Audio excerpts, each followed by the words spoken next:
বিজেপিয়ে যি ধৰণে আজি আপোনালোকে চাব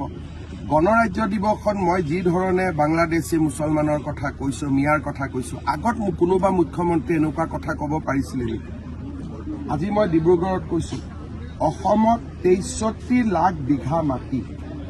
আজি অবৈধ বাংলাদেশীৰ দখলত আছে এই ডাটাটোৱেতো দিব মানুহে ভয় কৰিছিল যে ভোট বেংক নষ্ট হৈ যায় বুলি কিন্তু আজি আমি ভোট বেংককো ভয় কৰা নাই আৰু ১.৫ লাখ বিঘা মাটি আমি ইতিমধ্যে উদ্ধাৰ কৰিছো আৰু আঞ্চলিকতাবাদ মানে কি এইটো নহয় জানো যে অসমখনক বিদেশী মুক্ত কৰিব লাগে অসমৰ সম্পদসমূহ অসমৰ কাৰণে ব্যৱহাৰ হ'ব লাগে বেলেগটো আঞ্চলিকতাবাদ বুলি একো নাই অসমীয়া ভাষা ধ্ৰুপদী ভাষা হ'ব লাগে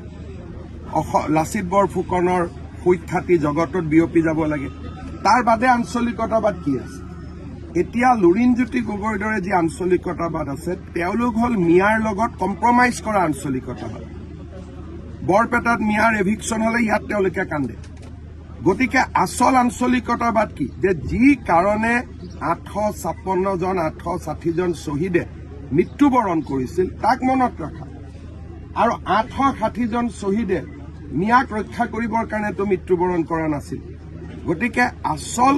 আঞ্চলিকতাবাদ বিজেপিৰ মঞ্চতে হ'ব পাৰে আন পাৰ্টিৰ মঞ্চত এতিয়া আঞ্চলিকতাবাদ নাই মিয়াৰ আগে পিছে ঘূৰাই তেওঁলোকৰ ৰাজনীতি